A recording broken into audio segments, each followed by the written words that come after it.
एक वरदा हरी विठ्ठल श्री ज्ञानदेव तुकाराम माऊली ज्ञानेश्वर महाराज की जय. वर्षत सकळ मंगळी ईश्वर निष्ठांची मांदियाळी अनवरत भूमंडळी भेटतुया भूता. आपली ही चौथी ओवी चिंतनाची चाललेली आहे. आणि कालच्या चिंतनामध्ये मंगल काय असतं, अमंगल काय असतं, मंगलाभास काय असतो, नामरूपी मंगल काय असतं, मंगल काय आणि सर्व मंगल काय, असं मंगलाचं चिंतन काल आपण केलं. तर असं मंगल, त्या मंगलाचा वर्षाव करणारे जे असतात त्याला म्हणतात वर्षती सकल मंगल. तर सकल मंगल काय असतं हे काल आपण सांगितलं. तर मग ज्या कालामध्ये आपण पहिल्यापासून पाहिलं तर सुरुवातीला काय, आता विश्वात्मके देवे येणे वाघ यज्ञे तोषावीन तोषून मज द्यावे पसाय दान, मला हे दान द्या, असं माऊली ज्ञानोबाऱ्या आपल्या श्रीगुरूकडे मागणं करतात. आणि काय मागणं केलं, खळांची व्यंकटे सांडू तया सत्क्वे रीती वाढू. मग खलाचं खलत्व गेलं म्हणजे पूर्णता झाली का? नाही. मस्त त्याचे सत्कर्मात रती निर्माण झाली म्हणजे त्याच्या जीवनाची पूर्णता झाली का? तर नाही. खलत्व जाऊ नये, पूर्णता होत नाही. आणि स्वधर्मामध्ये रती निर्माण झाली तरी त्याच्या जीवनाची पूर्णता होत नाही. पुढे काय आलं, परस्परात किती मित्रभाव निर्माण झाला म्हणजे जीवनाची परिपूर्णता होते, समाधान होतं, अशातला काय भाग नाही. अजून एक गोष्ट, स्वधर्म सूर्याचा उदय झाला जीवनामध्ये आणि स्वधर्म सूर्य तो तद्रूप काय म्हणतो त्या धर्मामध्ये रत झाला. स्वधर्म करीत करीत त्याचं जीवन अगदी परिपूर्ण जरी झालं तरी जीवनाची पूर्णता होत नाही, त्याला समाधान प्राप्त होत नाही. आणि त्याला जो जे वांछील तो ते लावा असं म्हटलं. मग जे जे अपेक्षित आहे ते जरी त्याला त्याच्या जीवनात मिळालं तरी त्याची पूर्णता होत नाही. हे सर्व असलं तरी सुद्धा हे खलत्व गेलं, स्वधर्म काय सत्कर्मात रती झाली, परस्पर मैत्री झाली, स्वधर्म सूर्याचा उदय झाला आणि अपेक्षित जे होतं ते सर्व जरी मिळालं तरी सुद्धा त्यानंतर मंगलाचा म्हणजे मंगलरूप अमृतधाराचा वर्षाव होणं गरजेचं राहतं.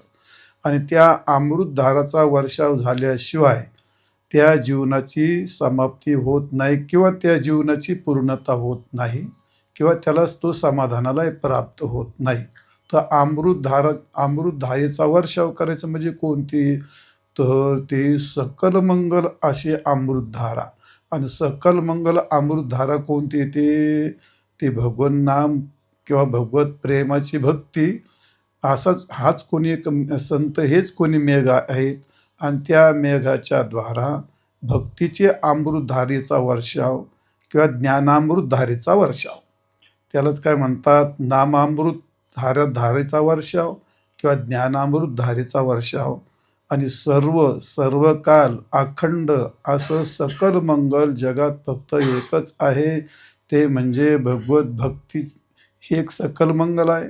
आणि भगवंताचं ज्ञान, थोडक्यामध्ये ब्रह्म सकल मंगल आहे, भगवान परमात्मा सकल मंगल आहे, भक्ती सकल मंगल आहे, भगवान नाम सकल मंगल आहे. ते काल चिंतन पाहिलं. या सकल मंगलाचा वर्षाव करणारे जे संत असतात ते संत म्हणून वर्षत सकळ मंगळी, सर्व मंगलाचं वर्षाव करणारे जे संत असतात ते वर्षाव करतात. तर आज आपल्याला चिंतन काय करायचंय, तर वर्षाव करतात. तो वर्षाव का, सकल मंगल सांगितलं आणि त्याचा वर्षाव व्हायला पाहिजे. मग वर्षाव होतो त्या कालामध्ये जीवनाची परिपूर्णता, भगवत प्राप्ती, त्याला म्हणतात. काय म्हणतो आपण, मंगलाचा वर्षाव झाल्याशिवाय पूर्णता नाही, त्या तृप्ती नाही, त्याच्याशिवाय तृप्ती नाही आणि तो त्याशिवाय जीव समाधानालाही प्राप्त होत नाही. म्हणून वर्षाव होणं काय आहे, अत्यंत गरजेचं असतं. तर या ठिकाणी वर्षाव होतो म्हणजे काय होतो, तर जे वर्षाव करणारे आहेत कोण आहेत, ते मंगलरूपच आहेत. संत, काल सांगितलं संत मंगलरूप आहेत. वर्षाव करणारे हे मंगलरूपच आहेत आणि ज्याचा वर्षाव करायचा ते सुद्धा मंगलरूपच आहे. आणि ज्यांच्यावर करायचा आहे वर्षाव ते अमंगल आहेत, त्या अमंगलाचं अमांगल्य जाऊन त्यांना मंगल बनवायचंय. आणि म्हणून त्याकरता सर्वसाधारण सामान्य जीवावरती अशा मंगलाचा वर्षाव करायचा आहे. आणि म्हणून त्यांचं अमांगल्य घालून त्यांना मंगलरूप करायचं आहे. आणि म्हणून माऊली म्हणतात सकल मंगल काय वर्षत सकल मंगल, अशा सकल मंगलाचा ते वर्षाव करत असतात. तर वर्षाव करतात म्हणजे याचा अर्थ काय? वर्षाव शब्द काय? वर्ष. वर्षा याचा अर्थ वृष्टी. आणि वृष्टी म्हटलं का काय? तर आपल्याकडे सगळं मराठी भाषेमध्ये त्याला म्हणतात पाऊस आला. त्याला काय म्हणतात? पाऊस आला. मग पाऊस आला म्हणजे पावसाच्या धारा आल्या. आणि पावसाच्या धारा आल्या म्हणजे ते कशातून पडतात? आकाशातून पडतात का? नाही नाही. मग कशातून पडतात? एवढं तरी बरं आहे. मी लहानपणी मला आकाश आणि ढग दोनतले काय फरकच नव्हता का? मग आता आकाश आणि ढग सारखेच येतो. आकाश आणि हे वेगळं वेगळं काय म्हणतात? ढग इथंच राहतात. आणि आकाश नसतंच ते, ती पोकळी असते ती. मी त्या गुजरातमध्ये गेलो होतो, त्या डोंगरावरती दत्त महाराजांचा डोंगर काय त्याला गिरनार, त्या गिरनार पर्वतावर गेलो तर ती ढग अशी खाली दिसायची आम्हाला. आणि आत्ता विमानात गेलो होतो ना, त्यापेक्षा ते ढग इतके खोल दिसायचे आम्हाला, आमच्यापेक्षा ते विमानातून खाली खूप खोल आहे ते ढग. म्हणजे ढग अगदी जवळ असतात, ते येतात जातात कुणीकडे असे, त्याला ढग म्हणतात. बरोबर आहे का नाही? ढग म्हणजे काय? एक पाण्याची वाफ तयार झालेली असते आणि त्याचा असं एवढं पुंजका असा फिरतो इकडं तिकडं ते. मग जेव्हा जेव्हा वर्षाव होतो तेव्हा तेव्हा मेघाची कल्पना केली जाते. मग इथं वर्षाव कशाचा आहे? मंगलाचा. आणि वर्षाव करणारे मेघ कोण आहे? तर संत. याला काय म्हणतात? संत. मग तर संत हे वर्षाव करणारे मेघ असल्यामुळे, आणि जेव्हा वर्षाव होतो त्यात एक महत्त्वाची गोष्ट असते. कोणती? जेव्हा वर्षाव असतो त्यामध्ये अमोघता असते. त्या किती धारा पडतात आपल्याला काय मोजता येतात का? पर्जन्याच्या धारा कधी कोण त्याला मोजू शकतो? कोण धारा त्याचं ते अमोघत येते किती, याचा काय पत्ता नाही. किती ठिकाणी कसं पडतात. बरं पडायला लागलो ती किती कधी थांबणार आहे ती काही माहिती आहे का? ते त्याला म्हणतात अमोघ. म्हणजे वर्षाव हा का असतो त्यातलं पहिलं लक्षण काय? अमोघता. दुसरं लक्षण काय ते?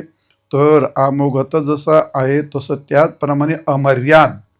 एकदा पाऊस पडला मग आता हा आयला पूर ह्या नदीत माईल की न माईल याचा काय विचार आहे का?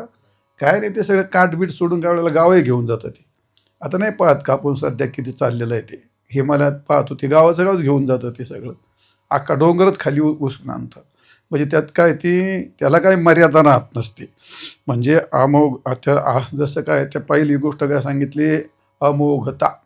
म्हणजे जे सुरू झालं ते किती पडेल याचा भरोसा नाही. आणि अमर्याद, त्याला काय मर्यादा नसते. आणि तिसरी गोष्ट काय आहे? पण त्याला म्हणजे काय म्हणतो ते अगणित. त्याचं गणितही करता येत नाही ना. पाऊस किती पडला, किती लिटर पाणी नदीतून गेलं आणि समुद्रात किती लिटर पडलं आणि वरून त्याचे काही गणित आहे का? ते अगणित. मग वर्षाव असतो त्या कालामध्ये अमोघता असते, अमर्याद असतं, अगणित असतं. आणि नेहमी या वर्षामध्ये तृप्ती असते. भरपूर पाऊस पडला मग कोण कोण तृप्त होतं? पशु पक्षी, किडा मुंगी, माणसं, झाडं, गवत सर्व तृप्त होऊन जातात का नाही? म्हणजे वृषवर्षती म्हणजे वर्षाव करणे. आणि वर्षाव करण्यामध्ये ही एवढ्या गोष्टी असतात. वर्षाव होतो तेव्हा त्याला काही माप नसतं. वर्षाव होतो त्याला अखंडता असते. वर्षाव होतो तिथं नेमकेच कधी गणित मोडल्या जात नाही. धारा किती, लिटर किती, पाणी किती गेलं, पाणी किती, याचं काही गणित नसतं. त्यात अमर्याद असतं ते.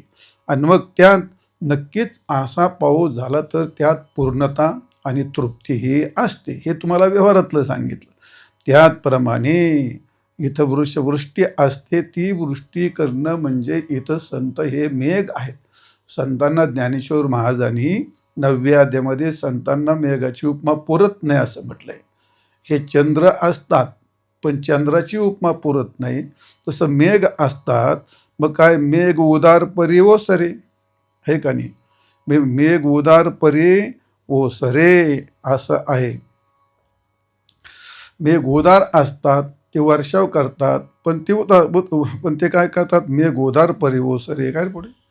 मेघ उदार परी ओसरे, पण हे निशंक पाखरे असं आहे ते. पाखरे पंचानन, नाही तोंडात ते जाऊ दे. तर असे ते मेघ असतात ते, किंवा असे मग संत जे वर्षाव करतात ते कशाचा वर्षाव करतात? ते वर्षाव करतात याचा अर्थ भक्ती आणि ज्ञानाचा असा वर्षाव करतात, आनंदाचा, सद्रूपाचा, चिद्रूपाचा. परमात्म्याचं स्वरूप आहे का नाही ते? मग सद्रूप म्हणजे सत्य, जे काही सत्य बोलावं किंवा सत्य जगातलं काय असेल असं परमात्मा सत्य आहे असा उपदेश करणं म्हणजे काय झालं? हा सत्याचा वर्षाव झाला. परमात्मा आनंदरूप आहे हे सांगणं म्हणजे काय झालं? हा आनंदाचा वर्षाव झाला. परमात्मा ज्ञानरूप आहे हे सांगणं म्हणजे काय झालं? तो आनंदाचा, म्हणजे सचित आणि आनंद याचा वर्षाव करणारे कोण आहे? ते संत आहेत, श्रीगुरु आहेत. म्हणून वर्षत सकळ मंगळे. ज्ञानेश्वर महाराज म्हणतात, जय जय ओ शुद्धे उदारे प्रसिद्धे आणि अनवर्त आनंदे वर्षते. अनवरत, त्याला काही कोणी त्याला माप काय नाही असं. आणि वर्षाव कशाचं करतात? ते आनंदाचं. आणि आनंद स्वरूप कोणाचं आहे? परमात्म्याचं. वर्षती असे श्रीगुरु वर्षाव करणारे असतात. तर असे वर्षाव करणारे, आणि म्हणून नाथ महाराजांनी असं म्हटलंय, ओम नमो सद्गुरु सच्चिता घन वर्षता हे स्वानंद जीवन मोक्ष मयूर केले जान हरिके उड्डाण करिता ते. ओम नमो सद्गुरु सच्चिता घन. सद्गुरु हे सच्चिता घन असे मेघ आहेत, आणि ते वर्षाव, त्या मेघात पाणी असतं म्हणून खाली काय पडतं? ते पाणीच पडतं. मेघात जर दूध असतं तर खाली काय पडलं असतं? दूधच पडलं असतं. मग जे सच्चितानंद घन आहेत, जे संत आहेत, तेच मुळात काय आहेत? सच्चितानंद घन असे त्यांचं स्वरूप आहे. ज्ञानेश्वर महाराजांनी असं म्हटलंय, या ठिकाणी जे संत असतात ते तयांचे बिसाट शब्द सुखे मनो येती वेद, आणि ते सदेह सच्चितानंद का न व्हावे? ते ध्या सगट सच्चितानंद का असणार नाहीत? मग ते जर सच्चितानंद आहे तर त्यातून पाऊस कशाचा पडणार? सच्चितानंदाचाच पाऊस पडणार. म्हणून ओम नमो सद्गुरु सच्चितानंद घन वर्षता हे स्वानंद जीवन, आनंदाचं जीवन हे असं वर्षाव करतात. कोणावर? ते तर मुमुक्षु मयुरे केले जाण, नाही मुमुक्ष मयुरे कुळे जाण आणि हरके उड्डाणे करीतात ते. मग त्यांनी वर्षाव की जसा पाऊस पडल्यानंतर मोर पिसारा फुलवतात आणि वर तोंड करून नाचतात, तसेच मुमुक्षु हे मयूर म्हणजे मोर आहेत. आणि अशा संतांच्या वर्षावामध्ये ते अतिशय आनंदित होतात. आणि म्हणून असं म्हटलंय, अखंड वर्षता जळ मिळे वासनेची ढेपे विराली, सद्भावांची ओल झाली वाफ लागली बोधाची. या ठिकाणी अखंड वर्षता जळ मिळी, मेघ हा अखंड जलाचा वर्षाव करतो, आणि त्यांनी काय होते? तर हे सगळी उष्णता जाऊन जमीन काय होते? ओली होते. तसं संतांनी अखंड वर्षता जलमिळी वासनेची ढेपे विराली. तर जीवाच्या ठिकाणी असते वासना, काय म्हणतो, वासना असते, द्वेष, मत्सर वगैरे सगळे विकार यांच्या काय झाले? ढेप विराली. याचा अर्थ त्याचा नायनाट झाला. आणि मग सद्भावांची ओल झाली, वाप लागली बोधाची वाप लागल्यामुळे असं या संतांचा वर्षाव असतो. तर असो. आणि म्हणून असे मेघ उदार परी ओसरे म्हणून उपनिषेन पुरी आलं माझ्या तोंडामध्ये. हे निशंकपणे पाखरे पंचानन अशी उभी ती ज्ञानेश्वर महाराजांनी. मेघ उदार आहेत पण ते ओसरतात, आणि संत हे कधी ओसरत नाहीत. अखंड अनेक वेळा ते अवतार घेतात आणि अखंड त्याचं ते वर्षाव करत राहतात. सच्चितानंद घन परमात्म्याच्या स्वरूपाचा, ज्ञानाचा, भक्तीचा असा वर्षाव करत राहतात. म्हणून वर्ष ते असं आहे. म्हणून संत भेटतात आणि मंगलाचा वर्षाव करतात, असे याच्यातलं तात्पर्य असं आहे. म्हणून वर्षत सकळ मंगळ, सकल मंगलाचा वर्षाव करतात. जशी गाय असते, गाय दूध देते. आपली गाय दूध 4 महिने देते, 6 महिने देते, 8 महिने देते, आटते. पण कामधेनू कधी आटते का? आणि गुरुला काय म्हटलंय? गुरु हा कामधेनू गाय गुरहा कामधेनु गाय आणि गुरहा कामधेनु गाय, गुरहा साधकाशी साह्य, गुरहा कामधेनु गाय आणि भक्ता घरी दुभतसे. असं आहे. तर जशी कामधेनु गाय असते तसं गुरु हे सतत अखंड दूध देणारे म्हणजे वर्षाव करणारे असतात असो. आणि म्हणून जे संत असतात ते संत अशा मंगल स्वरूपाचा वर्षाव करतात. आणि वर्षाव करून काय होतं मग, याने असं म्हटलेलं आहे काय नीतिशतकामध्ये भर्तृहरीने असं म्हटलंय, जाड्यम ध्येयो हरते शिंचती वाची सत्यम. बुद्धीचा जाड्यम म्हणजे बुद्धीतला अज्ञान, बुद्धीतला जडपणा दूर करतात. आणि वाची शिंचती वाची सत्यम, शिंचती म्हणजे शिंपण करतो म्हणजे वर्षाव करतो. कशाचा? सत्यत्वाचा. मनोउन्नती दिशती पाप मपा करोती. मनाची उन्नती करतात आणि पाप दूर करतात. चेतप्रसाद दीक्षित नोती कीर्तिम, चित्ताला प्रसन्न करतात आणि दशदिशाला त्याची कीर्ती फैलवतात. असे सत्संगती कथय किन्न करोती. तर संतांची संगती, संतांचा वर्षाव काय करणार नाही जीवाला, तर पुनीत करून टाकतो असो तो भाग. म्हणून माऊली म्हणतात, वर्षत सकळ मंगळी आणि ईश्वर निष्ठांची मांदियाळी. तर ईश्वर निष्ठांची मांदियाळी याचा अर्थ काय होतो, तर ईश्वर निष्ठांची मांदियाळी. पहिली गोष्ट, ईश्वर आणि निष्ठ या दोन शब्दाचा अर्थ थोडंसं चिंतन केलं पाहिजे. समाजाला ईश्वरही कळत नाही, ते सगळ्याला सारखंच म्हणतात. तर ह्या ठिकाणी ईश्वराचं स्वरूप हे वेगळं, परमात्म्याची ती अवस्था असते. काय अवस्था असते? निर्गुण निराकार परमात्मा हे परमात्म्याचं स्वरूप आहे. त्याचप्रमाणे त्याला दुसरं ईशनाथ ईशा हे परमात्म्याचं स्वरूप आहे. सगुण साकार रामकृष्ण हे परमात्म्याचं स्वरूप आहे. आणि आर्च मंदिरात असणारी मूर्ती हे सुद्धा काय परमात्म्याचं स्वरूप आहे. मग एकच असलं तरी सुद्धा त्याचे जे प्रतिमा भिन्न भिन्न असतात अवस्था, ते त्यावेळी उच्चारलं जातं. आता आपण सरळ लोक म्हणतात जेणे हे विश्व निर्मिले, काय म्हणतो आपण त्याला, ते जयापासून सकळमय मंडळ झाले. तो एक पंडित, तो पांडुरंग विटेवरती उभा राहिला आणि त्यांनी संपूर्ण ईश्वर सृष्टी निर्माण केली. किंवा प्रभू रामचंद्र आहेत, भगवान गोपाल कृष्ण आहेत, त्यांनी सृष्टी निर्माण केली. अरे वेड्या, ती सृष्टीमध्ये त्यांच्या आधी सृष्टी होती ना, ती सृष्टी कशी काय निर्माण करते? ती परमात्मा आहेत ही गोष्ट जरूर असते. आपल्याला ऊस माहिती आहे का नाही? ऊस माहिती. मग ऊस कसा असतो? गोड असतो. आणि ऊसाचा रस कसा असतो? गोडच असतो. आणि त्या रसाची जर तुम्हाला साखर झाली तर ती कशी आहे? गोडच. आणि त्या साखरेचा पाक केला तर ते काय? गोडच. आणि त्या पाकाची एखादी मूर्ती केली म्हणजे ती कशी आहे? ह्या 4-5 ठिकाणी काय रे? ऊस गोडच आहे ना ते. मग ते हे गोड जरी असलं तरी रसाला तुम्ही ऊस म्हणता का? ऊसाला रस म्हणता का? नाही म्हणत ना. हे सर्वसामान्य माणसाच्या लक्षात येतं का? लक्षात येत नाही. तरी मूर्ख सगळं बघतच राहतात हे. आणि कोण बघतात? हे कीर्तनकार, हे महामूर्ख. निदान कमीत काही अभ्यास तरी कर, नसलं तर गप तरी बैस. पण इकडे काही बघतो. तुम्ही जसं ऊसाला रस म्हणत नाही, रसाला ऊस म्हणू शकत. आणि रसाला गुळ म्हणता का? नाही. गुळाला साखर म्हणता का? नाही. मग रसाचा गुळही होतो आणि रसाचा साखर पण होते. आणि जरी साखर झाली, त्या साखरेत जेव्हा पाक होतो, त्या पाकाला काय आता ऊस म्हणतो का त्या पाकाला? आता पाक म्हणजे साखरही नाही, रसही नाही, ऊसही नाही, काही पाक म्हणजे पाकच असतो.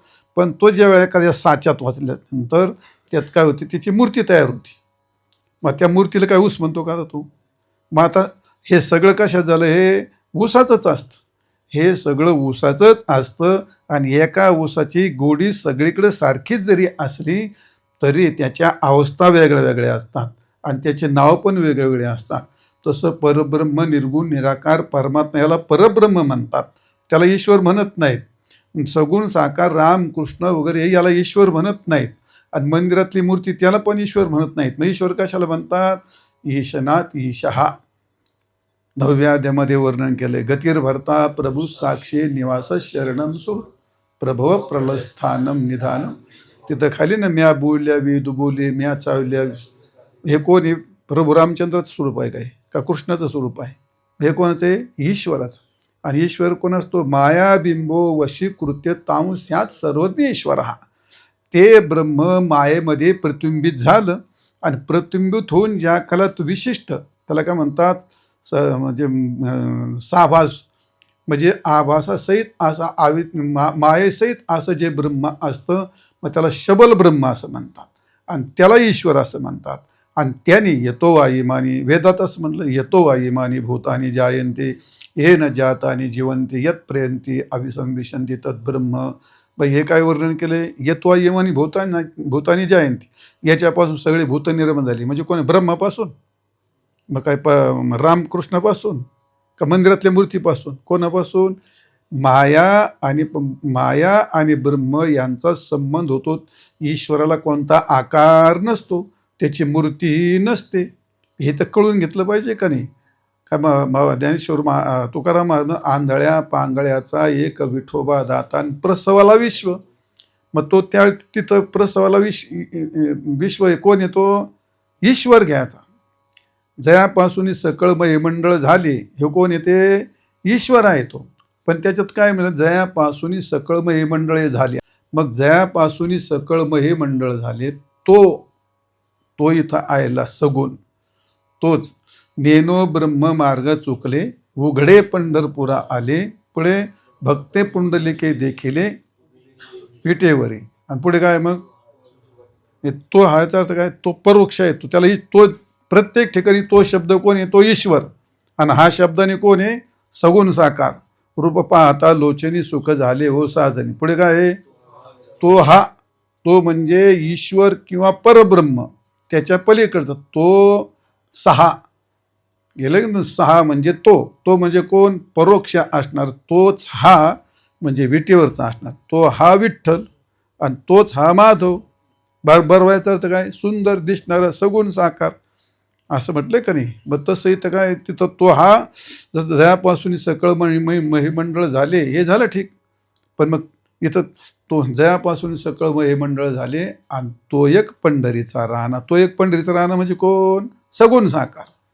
आणि तो म्हणण्यामध्ये कोण आहे? जयापासून महिमंडळ झालं, तो कोण आहे? ईश्वर. त्याला ईश्वर म्हणतात. राहील का लक्षात? म्हणजे ईश्वराचं असं स्वरूप असतं. आणि म्हणून असा जो ईश्वर असतो, मग ते जे ब्रह्म असतं ते ब्रह्म सर्वगत सदा सम, हे ब्रह्माचं वर्णन केलं आहे. ब्रह्म हे निर्गुण निराकार असतं, सदा सम, अविनाशी तत्विधी वगैरे वर्णन केलं आहे. ते अविनाश तत्विधी हे न सर्मिदंततम, हे काय? परमात्म्याचं वर्णन केलं असतं. आणि मग जो ईश्वर असतो, आणि हे ब्रह्म काय? सर्वांना अधिष्ठान असतं. आणि ईश्वर असतो तो काय? तर ईश्वराचं स्वरूप असतं ते मायाबिंबो वशीकृत्य तांस्या सर्वज्ञ ईश्वर हा. हे सांगितलं तो मला आता जयापासून वगैरे. ईशनात ईश हा.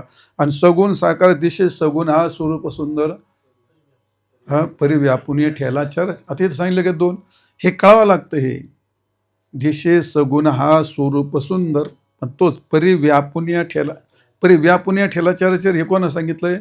परब्रह्माचं. आणि दिशे सगुण स्वरूप हा कोण? ह्या रामकृष्ण विटेवरचा तो पांडुरंग. हे ते काय? दिशे सगुण हा स्वरूप सुंदर, परिव्यापुनीय ठेलाचाराचर, देव दानवादी मानव आसुर याविरनं उरला. फक्त दिशे सगुण हा इथं फक्त वरण, बाकी सगळं कोणाचं? हे अधिष्ठान असणारं निर्गुण निराकार परमात्मा, त्याचं वर्णन आहे बाकीचं सगळं. आलं का लक्षात ते? आणि म्हणून असं ते सगुण परमात्मा असो तो. गुणा आला विटेवरी पितांबर, पुष्कळ वर्णन केले.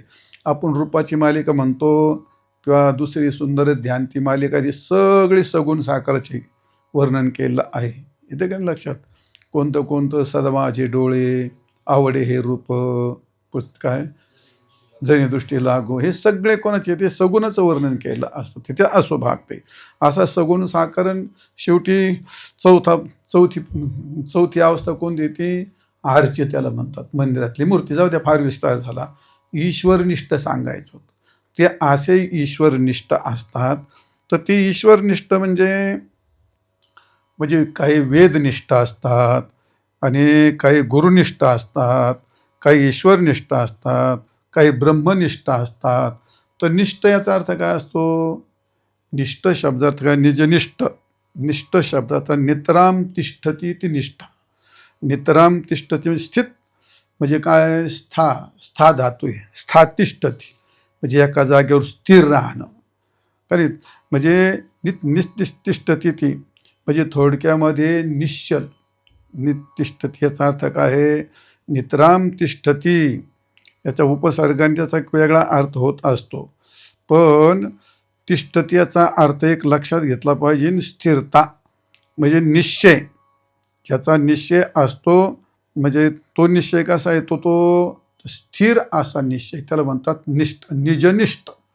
निज याचा अर्थ आत्मा, निज याचा अर्थ परमात्मा, आणि निष्ठ याचा अर्थ निश्चल स्थित असणारा, निश्चित असणारा निश्चय, याला म्हणतात निष्ठा. समजलं तुम्हाला? तर अशी जी निष्ठा असतं, निष्ठान, त्याच्या नको नादी लागायला, तर अशी असते निष्ठा. तुमच्या लक्षात, निजनिष्ठ याचा अर्थ काय आहे, निश्चय करणं असं थोडक्यामध्ये. मग निष्ठ असतं, निष्ठा असतं, निष्ठा आणि हे काय येते, ते निष्ठा याचा अर्थ काय, निष्ठा तो स्त्रीलिंगी शब्द असतो, आणि निजनिष्ठ म्हणजे निश्चय असतो. निज याचा मूळ स्वरूपाचा निश्चय त्याला निष्ठ म्हणतात. आणि निष्ठा याचा अर्थ काय, तोच शब्द असतो, स्त्रीलिंगी होतो, ते भावना होतो त्याला. आता निष्ठावंत, निष्ठावंत काय असते, वत प्रत्यय अधिकरण इत्यर्थ. मग थोडक्यात जी निष्ठा असते त्या निष्ठेचा आश्रय जो असतो तो भक्त, त्याला म्हणतात निष्ठावंत. निष्ठावंत भावभक्तांचा स्वधर्म. मग असा निष्ठा, निष्ठावंत, निष्ठ म्हणजे एकनिष्ठ, असे त्याचे शब्द होतात त्याचे. तर असे जे वेदनिष्ठ काय आहे, म्हणजे थोडक्यात वेदनिष्ठ श्रुती स्मृतीचे अर्थ आपणच होऊन या मूर्त, आणि अनुष्ठाने जगा देत वडील जे, याला म्हणतात वेदनिष्ठ. मुळात सगळ्या वेदाचा अर्थ अंगात घेऊन जगाला आचरण करून दाखवतात, त्याला वेदनिष्ठ असं. त्याकरता कोमारील भटाचं उदाहरण फार मोठं आहे. त्याची वेदावरती निष्ठा किती होती ते सांगितलेली तुम्हाला एकदा गोष्ट. ती काही गुरुनिष्ठा असतात, त्याकरता निळूवाऱ्यांचं उदाहरण सांगितलं. तुझला घेते बोलाविले कोणी, प्रार्थिले वाचून आला शेका. प्रत्यक्ष परमात्मा आला तरी निळूवाऱ्याने डोळे उघडले नाही, म्हणजे नाकारलं त्या ठिकाणी. म्हणजे त्याला म्हणतात ही गुरुनिष्ठा. आणि ईश्वरनिष्ठा, तर याकरता निष्ठा म्हणजे निश्चय. मयूरध्वजाचं उदाहरण आहे. डोक्यात करवत घालून कापून 2 तुकडे केले तरी सुद्धा त्यांनी ईश्वराची ती निष्ठा हल्ली नाही, याला म्हणतात निष्ठा. असं आहे थोडक्यात. निश्चयपणा, दृढव्रत, आढळ निश्चय, त्याला म्हणतात निजनिष्ठ असे ते. आणि ब्रह्मनिष्ठ जडभरताचं उदाहरण आहे. ते ब्रह्मनिष्ठ कसे असतात, थोडक्यात ब्रह्माविषयी असणारा निश्चय, स्थित निश्चय, नितराम निश्चय, त्याला म्हणतात ब्रह्मनिष्ठ. त्याप्रमाणे ईश्वराविषयी असणारा नितराम निश्चय त्याला म्हणतात ईश्वरनिष्ठ. आणि गुरुविषयी असणे नितराम निश्चय त्याला म्हणतात गुरुनिष्ठ. आणि ब्रह्माविषयी असणे नितराम निश्चय त्याला म्हणतात ब्रह्मनिष्ठ. असं निष्ठाचं तुम्हाला चिंतन सांगितलं, चालतो असो. आणि म्हणून ते ईश्वराच्या ठिकाणी ईश्वरनिष्ठा असणे. मग ईश्वराचे 2 रूप आहेत तुम्हाला सांगितलं, सगुण रूप आहे आणि निर्गुण रूप आहे. तर 2 रूपे आहेत, त्या 2 रूपात परिपूर्ण असले त्यालाच म्हणतात ईश्वरनिष्ठ. ईश्वरामध्ये निर्गुण परमात्मा येतो की नाही, येतो. आणि अशी म्हणून भगवान असं म्हणतात, निष्ठ आणि भावना सर्वांच्या ठिकाणी. श्रद्धा मयोयम पुरुषो योय श्रद्धसे वसहा, 17व्या अध्यायामध्ये पहिला श्लोक आलेला आहे. आणि मागे माऊली असं म्हणतात, देखे मनुष्य जात सकळन स्वभावता भजनशील. ते झाले असे केवळ सगळ्यांच्या ठिकाणी भावना असते, पण ती निष्ठा असते का, ती कधी उधळून जाते ती भावना, असा आहे. आणि म्हणून अशा असतात ते, काही धर्मनिष्ठ तर काही कर्मनिष्ठ असतात, आणि काही भोगनिष्ठ असतात. ते मेले तरी भोग सोडित नाही, त्याला भोगनिष्ठ म्हण. व्रता पाठीव्रते आचरिती इष्टापुरते, काम्या वाचून हाते शिवणीच नाही, त्यांना भोगा वाचून दुसरं काही दिसत नाही, असे भोगनिष्ठ पण असतात. काही कर्मनिष्ठ पण असतात, आणि काही धर्मनिष्ठ पण असतात. पण आपल्याला इथं काय सांगायचं, ईश्वरनिष्ठ. मग आता ईश्वर अवघेने गावद्वारे आयो जैसे, रोज एक संप्रदाय बदलतो, रोज एक देव बदलतो, रोज एक गुरु बदलतो, कुत्र्यासारखा इथं हुंगतो तिथं हुंगतो, रोज काहीही बदलीत राहतो. मग त्याला ईश्वरनिष्ठ म्हणतात का? त्याला ईश्वरनिष्ठ म्हणतात. तर जसे या ठिकाणी भगवत स्वरूप होऊन जे असतात त्याला जाऊ द्या, मी संपवतो विषय आता.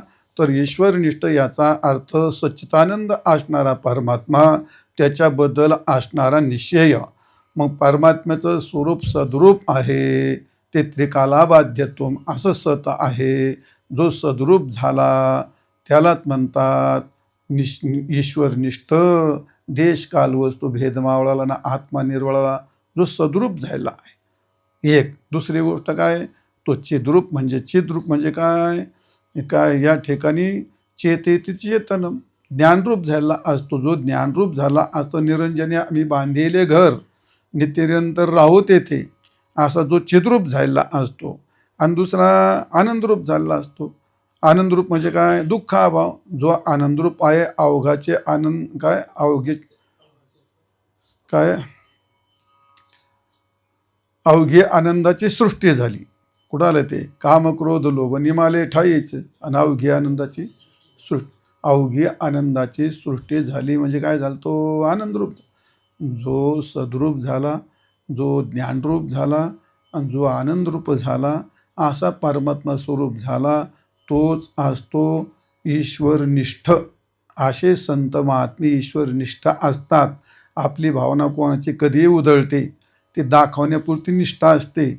कोण कोणाची भावना कधी बदलेल आणि कोणाची भावना कधी उधळेल, कोण कधी माळ काढून टाकील आणि कोण कोणत्या संप्रदायात घुसेल आणि कोणत्या महाराजाच्या पाठीमागं लागेल, याला काही निष्ठा म्हणत नाही. आणि म्हणून असा जो निष्ठावान, थोडक्यात असे जे महात्म्य असतात, जयाचे मानसी चोखटे मीच होऊन असे क्षेत्र संन्यासी, जया निजल्या ती उपाशी वैराग्य गा. 9व्यात महात्मानुस्वाम पार्थदवीं प्रकृती महाश्रिता या श्लोकावरती आले कारण त्या ओव्या. आणि म्हणून जयाचे आस्थेच्या सद्भावा, ज्या त्यांच्या भावनेची, त्यांच्या वृत्तीचा विषय एकमेव मीच झालेला असतो. भरपूर वर्णन केले. जे ज्ञानगंगे नाहले, नाहुनी मग जात आले आणि शांतीचे आले पालव नव्हे, संतांचं मोठं वर्णन केलं आहे. असं सगळं वर्णन करणं ते जरा थोडं कठीण जाईल. आणि म्हणून अशी भक्तरूपाची जी निष्ठा असते, भरपूर वर्णन केलं आहे या ठिकाणी.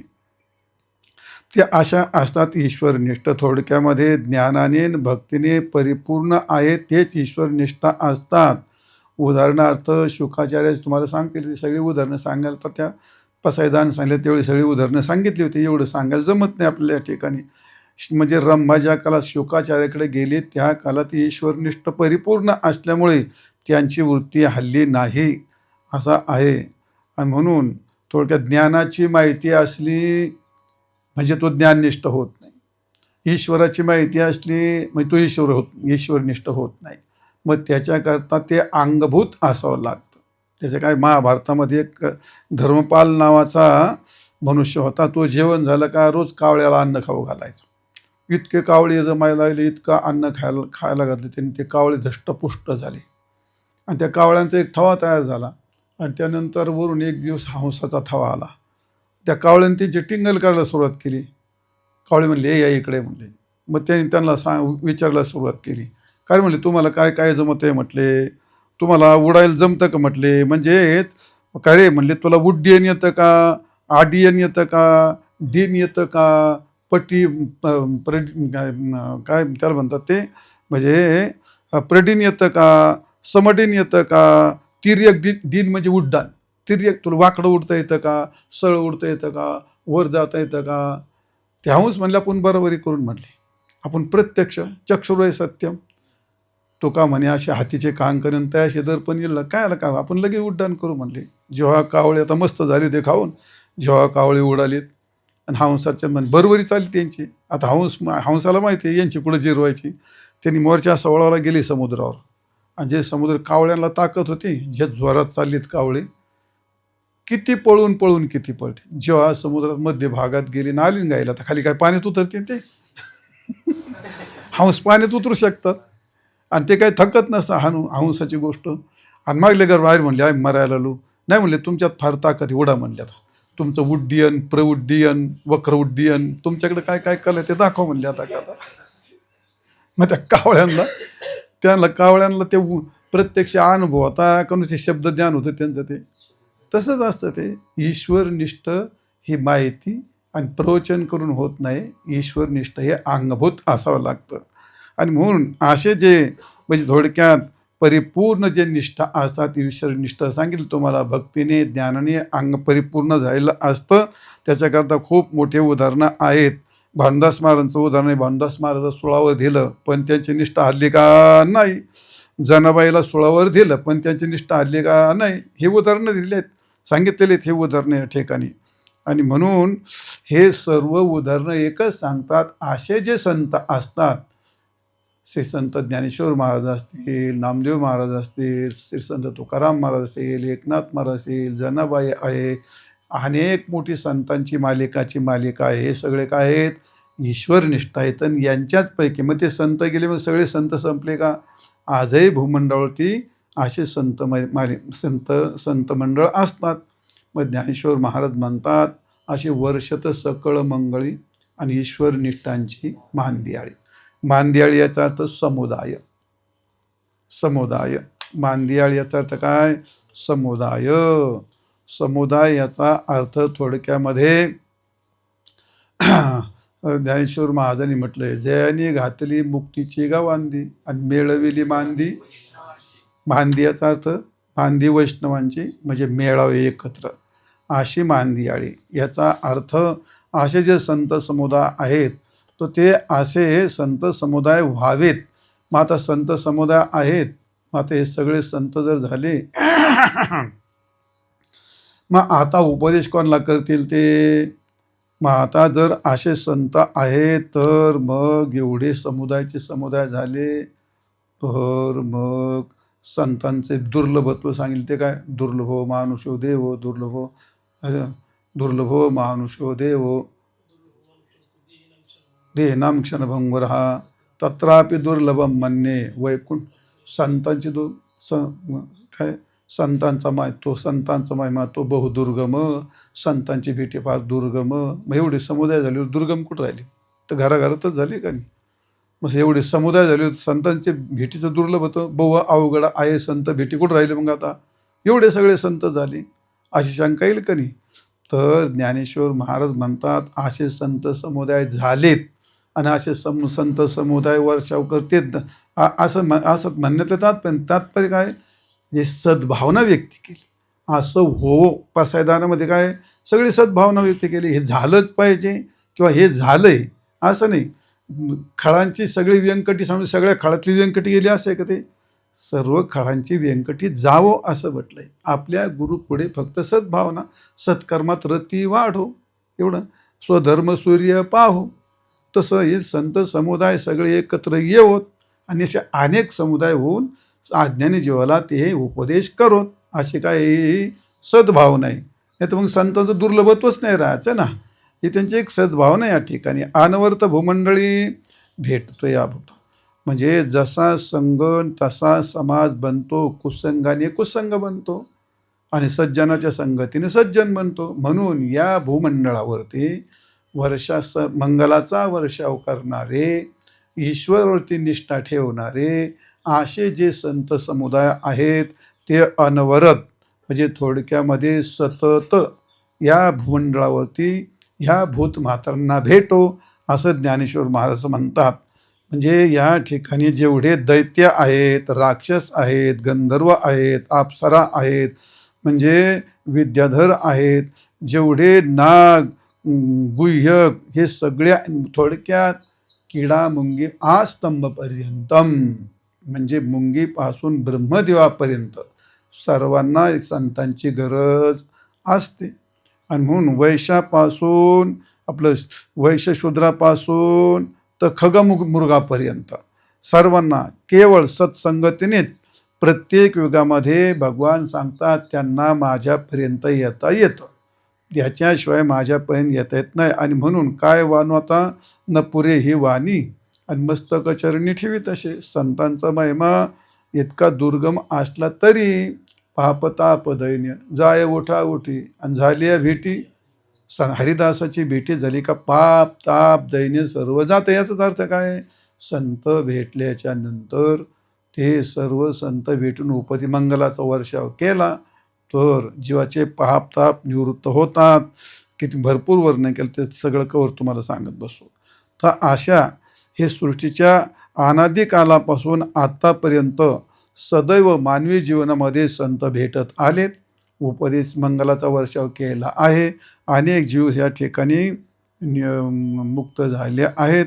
आणि म्हणून संत हे अथते इतीपर्यंत तात्पर्य एकूण हे सगळं वर्षाव करणारे म्हणजे मंगलाचा वर्षाव करणारे आणि ईश्वरती निष्ठा असणारे असे संतांचे समुदाय सर्वसामान्य माणसाला नेहमी या भूमंडलावरती भेटत राहावं अशी या मध्ये ज्ञानेश्वर महाराजांनी आपली मागणी संत श्री निवृत्तीनाथ महाराज आपले श्रीगुरु त्यांच्या चरणाजवळती अशी या चौथ्या ओवीतली ही मागणी केली आहे. असा या ओवीचा अर्थ आहे. पुंडलिक वरदा हरी विठ्ठल श्री ज्ञानदेव तुकाराम माऊली ज्ञानेश्वर महाराज की जय.